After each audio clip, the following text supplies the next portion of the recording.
విద్యార్థుల ఆత్మహత్యలను నిలువరించాలి. విద్యా సంస్థల్లో మానసిక కౌన్సిలర్లు తప్పనిసరి.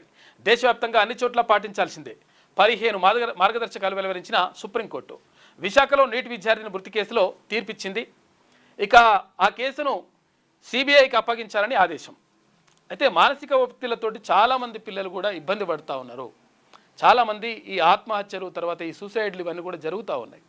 అంటే వానికి ఏ పిల్లలకు ఏది అవసరమో ఆ పాపకు కానీ ఆ బాబుకు కానీ ఏది అవసరం, తర్వాత వాళ్ళు ఏం కోరుకుంటున్నారు, వాడు డ్యాన్స్ చేయాలనుకుంటుండా, లేకపోతే ఆడాలనుకుంటుండా, లేకపోతే వాడు పాట పాడాలనుకుంటుండా, లేకపోతే వాడు ఇంకేమైనా సృజనాత్మకమైనటువంటి శక్తితోటి బయటకు రావాలనుకుంటుండా, వాడు ఏం చేయాలనుకుంటుండో, లేకపోతే ఆ పాప ఏం చేయాలనుకుంటుందో తెలుసుకోకుండా వీళ్ళకు తల్లిదండ్రులకు ఉన్నటువంటి భావాలను, తల్లిదండ్రులకు ఉన్నటువంటి ఆలోచనలను పిల్లలపై రుద్దుతూ ఉన్నారు. రుద్దడంతో పాటు నువ్వు ఎట్టి పరిస్థితుల్లో చేయాల్సిందే, నువ్వు ఐఏఎస్ కావాలి, ఐపీఎస్ కావాలి, లేకపోతే ఇది కావాలి అది కావాలని చెప్పేసి పిల్లల్ని ఒత్తిడి చేసి నువ్వు ఫస్ట్ ర్యాంక్ రావాలి, ఈ ర్యాంక్ రావాలని చెప్పేసి ఒత్తిడి చేయడం ద్వారా పిల్లలు మానసికంగా ఇబ్బంది పడుతున్నారట. ఇదే కాదు, ఇప్పుడు పాఠశాలలో శ్రీ చైతన్య నారాయణ స్కూళ్ళల్లో చాలామంది పిల్లలు ఆ ఇంటర్ కాలేజీలో కానీ లేకపోతే ఆ స్కూల్లో కానీ కొన్ని వందలాది మంది పిల్లలు ఆత్మహత్య చేసుకున్నారు. ఎవరు బయటకు రావు, ఎందుకంటే మీడియా వాళ్ళని మేనేజ్ చేస్తారు.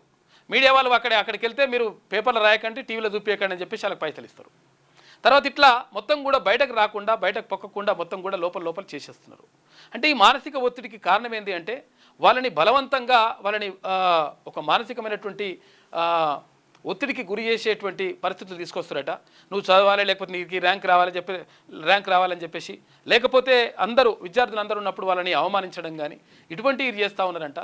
దీని ద్వారా మొత్తం కూడా పిల్లలు ఆత్మహత్యలు చేసుకుంటా ఉన్నారు. తర్వాత మానసిక ఒత్తిడికి లోనవుతున్నారు. చాలామంది పిల్లలు చెప్తున్నట్టు మా పిల్లగానికి ఏం పని చెప్ప నేను, మా పిల్లగానికి ఏం పని చెప్ప అంటే మీ పిల్లగాడికి ఎందుకు పనికి రాకుండా పోతాడు వాడు. ఎందుకు పని చెప్పొద్దు?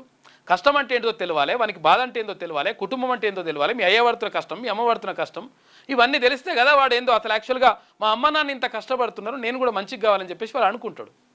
అట్లా కాకుండా మా పిల్లగానికి ఏం కష్టం ఏమి ఉండదు, మా పిల్లగాన్ని అక్కడ ఇంటర్నేషనల్ స్కూల్లో జాయిన్ చేసిన ఇక వాడి బూట్లు, వాని కథా కార్ఖానా, వాని ఆహార్యం ఇదంతా బాగున్నదని చెప్పేసి అనుకుంటారు.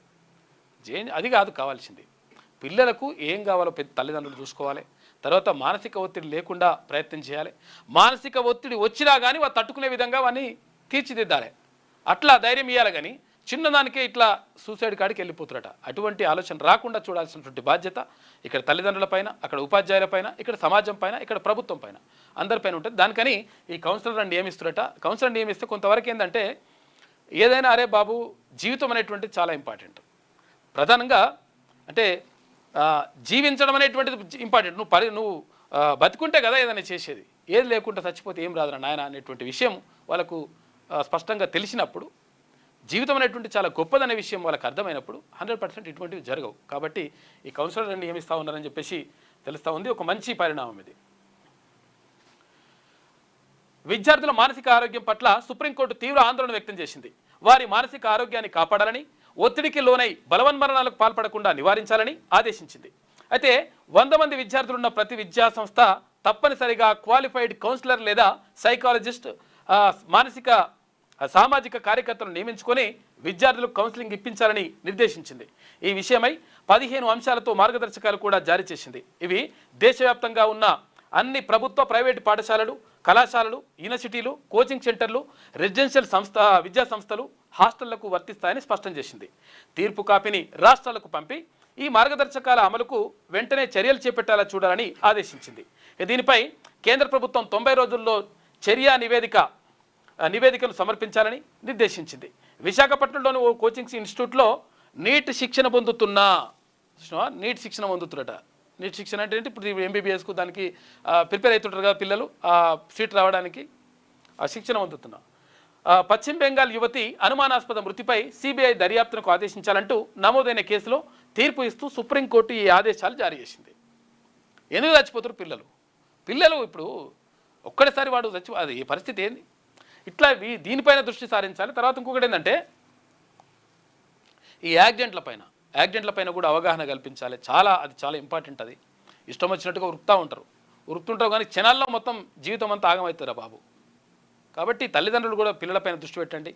మీరు కూడా మద్యం తాగి వాహనాలు నడుపుతూ ఉంటారు, దీన్ని కూడా కంట్రోల్ చేసుకోవాలి.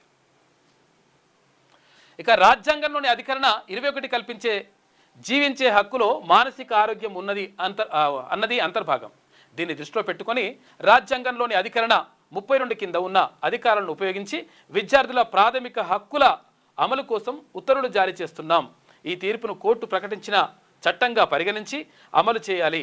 ప్రభుత్వం దీనిపై ప్రత్యేక చట్టం కానీ రెగ్యులేటరీ ఫ్రేమ్వర్క్ కానీ జారీ చేసే వరకు అవే అమల్లోకి ఉంటాయి. మేము చెప్పినది శిరసా వహించాలని చెప్పేసి సుప్రీంకోర్టు చెప్తా ఉంది. ఒక మంచి మాట చెప్పింది, దీన్ని పాటిస్తే మంచిగా ఉంటుంది.